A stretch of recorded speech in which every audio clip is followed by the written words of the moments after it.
तो hello guys, तो कैसे हो आप सब। तो आई होप आप सब बढ़िया ही होंगे। तो आज की वीडियो में हम बात करेंगे सीआरपी टेस्ट के बारे में। तो आज की वीडियो में हम देखेंगे कि सीआरपी क्या होता है, सीआरपी टेस्ट क्या होता है, सीआरपी टेस्ट कब कराना चाहिए, सीआरपी की वैल्यू को बढ़ने से कौन कौन सी प्रॉब्लम्स होती हैं, इसके ट्रीटमेंट, प्रिकॉशन, कंट्रोल के बारे में बात करेंगे। तो फिलहाल हम बात करते हैं सीआरपी क्या है। CRP stand for C reactive protein. हम बोल सकते हैं सीआरपी हमारा है क्या। एक तरह का अपना प्रोटीन होता है जो लीवर के द्वारा अपना प्रोड्यूस किया जाता है। जब हमारी बॉडी में इन्फेक्शन की मात्रा बढ़ जाती है या इन्फेक्शन हो जाता है तो इस केस में क्या होता है, ये लीवर के द्वारा एक्सेस अमाउंट में अपने रिलीज़ होते हैं या बोल सकते हो प्रोड्यूस होते हैं। ये क्या करते हैं, ये ब्लड में जाते हैं और माइक्रोब्स के अगेंस्ट में फाइट करते हैं। जैसे कौन कौन से माइक्रोब्स, लाइक अपने फंगी हो गए, वायरस हो गया, प्रोटोजोआ हो गया, ठीक है, इनके अगेंस्ट ये फाइट करते हैं। तो उसके बाद नेक्स्ट है अपना सीआरपी टेस्ट। तो हम बोल सकते हैं सीआरपी हमारा है क्या।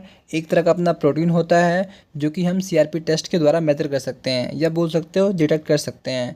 और इसकी हेल्प से हम क्या पता कर सकते हैं, हमारी बॉडी में कौन कौन सी कंडीशन है या कौन कौन से डिसीज़ हुए हैं। जैसे देखिए, इसकी हेल्प से हम पता कर सकते हैं हमारी बॉडी में इन्फेक्शन है, कि इन्फ्लामेशन है, कि हार्ट अटैक है, कितने चांसेस हैं, और अपनी सीवीडी या जो अपना है डिसीज़ है इसके बारे में हम पता कर सकते हैं। सीवीडी डिसीज़ यानी कि बोल सकते हो कार्डियोवैस्कुलर डिसीज़। तो उसके बाद नेक्स्ट हम बात करते हैं टाइप्स ऑफ सीआरपी टेस्ट के बारे में। तो ये मेनली दो टाइप्स के होते हैं। फर्स्ट हमारे पास है HSCRP टेस्ट और दूसरा हमारे पास है सीआरपी टेस्ट। ठीक है, तो वन बाय इनके बारे में हम बात करेंगे। जो अपना फर्स्ट है HSCRP टेस्ट, जिसे हम बोलते हैं हाई सेंसिटिव सीआरपी टेस्ट। इसकी हेल्प से हम पता कर सकते हैं हार्ट अटैक के चांसेस को और कार्डियोवैस्कुलर डिसीज़ को। और दूसरा हमारे पास है सीआरपी टेस्ट, जिसे हम स्टैंडर्ड सीआरपी टेस्ट भी बोलते हैं। इसकी हेल्प से हम पता कर सकते हैं कि हमारी बॉडी में इन्फेक्शन है कि इन्फ्लामेशन है। तो उसके बाद नेक्स्ट हम बात करते हैं जो अपनी सीआरपी नॉर्मल वैल्यू होती है 5 mg/L या इससे कम होती है। अगर क्या होती है, जो इसकी वैल्यू इंक्रीज़ हो जाती है या बोल सकते हो अगर इसकी वैल्यू मॉडरेट हाई में देखने को मिलती है, यानी कि बोल सकते हो 10 से लेकर 50 के बीच में देखने को मिलती है, तो ये सब कंडीशन हो सकती है। तो कौन कौन सी है, जैसे पहले देखिए रेमेडोइड आर्थराइटिस देखने को मिल सकता है। और सेकंड है वायरल इन्फेक्शन, ये बोल सकते हो जैसे अपना कोविड-19 हो गया या डेंगू, ये सब देखने को मिल सकते हैं। और बैक्टीरियल इन्फेक्शन देखने को मिल सकता है, जैसे अपना ट्यूबरक्लोसिस हो गया, टाइफाइड हो गया, निमोनिया हो गया।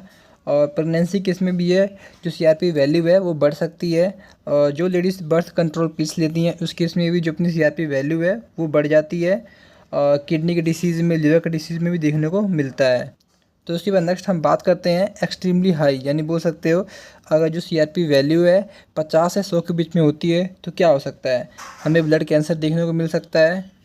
ठीक है, ये अपना माइलोमा, लिम्फोमा देखने को मिल सकता है। तो पहले हमने बात किया था स्टैंडर्ड सीआरपी टेस्ट के बारे में, अब हम बात करेंगे HSCRP टेस्ट, यानी बोल सकते हो हाई सेंसिटिव सीआरपी टेस्ट के बारे में। यहाँ पर जो अपना हाई सेंसिटिव सीआरपी टेस्ट है, इसकी जो नॉर्मल वैल्यू होती है 1 mg/L, यानी बोल सकते हैं 1 mg/L से कम होती है या इतनी होती है। ठीक है, तो अब हम देखेंगे जो अपने कार्डियोवैस्कुलर डिसीज़ है, ठीक है, या रिस्क है बेस्ड ऑन HSCRP लेवल। जैसे देखो यहाँ पे अगर आपको चार्ट दिख रहा होगा, ये अपना रिक्स वाला केस हो गया, ठीक है, और ये मतलब अपने रिक्स वाला हो गया, ये अपना HSCRP लेवल वाला हो गया। अगर क्या होता है लोगों के केस में देखें, जो अपनी वैल्यू होती है 1 mg/L या इससे कम होती है, जो आपको ग्रीन लाइन दिख रही होगी, तो इस केस में जो अपनी लाइन आपको जो अपनी एंड में लाइन दिख रही होगी ये वाली, ठीक है, जो हरी सी है ये वाली, इस केस में क्या होता है जो अपने हार्ट अटैक के चांसेस होंगे ना बहुत कम होते हैं। ठीक है, और जो अपनी एवरेज केस में देखें, अगर जो वैल्यू होती है HSCRP की वैल्यू 1 से लेकर 3 mg/L तक होती है, तो इस केस में हार्ट अटैक के चांसेस मीडियम होते हैं या बोल सकते हो मॉडरेट होते हैं। अगर हाई केस में देखें, जो अपनी रेड लाइन है, इसमें जो वैल्यू है 3 mg/L या इससे ज़्यादा होती है, तो इसके इसमें जो चांसेस होते हैं ना काफ़ी ज़्यादा होते हैं हार्ट अटैक के। तो हम बोल सकते हैं जो अपना HSCRP वैल्यू है इसकी बेस पे हम पता कर सकते हैं कि पेशेंट में हार्ट अटैक के चांसेस कितने हो सकते हैं। तो नेक्स्ट हम बात करते हैं इसके ट्रीटमेंट के बारे में। तो हाउ टू ट्रीट सीआरपी, या हम बोल सकते हैं जब वैल्यू इसकी बढ़ती है तो कैसे इसको ट्रीट कर सकते हैं, कैसे इसकी ट्रीटमेंट कर सकते हैं। फॉर इन्फेक्शन के लिए हम एंटीबायोटिक देंगे, फॉर स्वेलिंग एंड पेन के लिए हम एंटी इन्फ्लामेटरी ड्रग्स देंगे। ठीक है, अब हम बात करते हैं जो अपना सीआरपी टेस्ट है उसे डन कैसे किया जाता है या बोल सकते हो कैसे कर सकते हैं। तो सिंपल है, जो अपना सीआरपी टेस्ट है वो हम ब्लड सैंपल के द्वारा कर सकते हैं। ठीक है, आपको पता है कैसे ब्लड सैंपल कलेक्ट करते हैं, और कलेक्ट करने के बाद इसको एनालिसिस करने के लिए लैब में भेज देते हैं।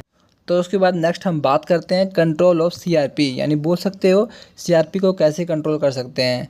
तो ये जो चीज़ें हैं इन सबको अवॉइड करके, तो पहला हमारे पास क्या है, हाई शुगर। जो अपना हाई शुगर है इसे अवॉइड कीजिए, ठीक है। और दूसरा हमारे पास क्या है, अल्कोहल हो गया, इसे भी अवॉइड कीजिए, ठीक है। नॉनवेज हो गया, ऑयली अपने प्रोडक्ट हो गए, इन सबको अवॉइड करके हम जो सीआरपी वैल्यू है इसको मैनेज कर सकते हैं। तो आपको यहाँ पे एक रिपोर्ट दिख रही होगी, तो जो अपनी सीआरपी की है ये अपनी स्टैंडर्ड की अपनी रिपोर्ट है। स्टैंडर्ड दो तरह के होते हैं ना, एक हमारा होता है हाई सेंसिटिव और एक होता है हमारा स्टैंडर्ड। तो अपनी जो रिपोर्ट है वो स्टैंडर्ड की बेस पे दी गई है।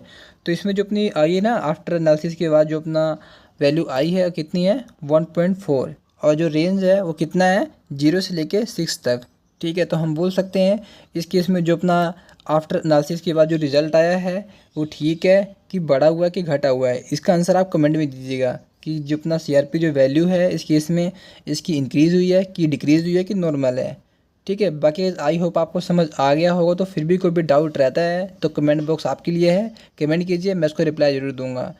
बाकी गाइस मिलते हैं नेक्स्ट वीडियो में। Ta-ta bye bye, see you.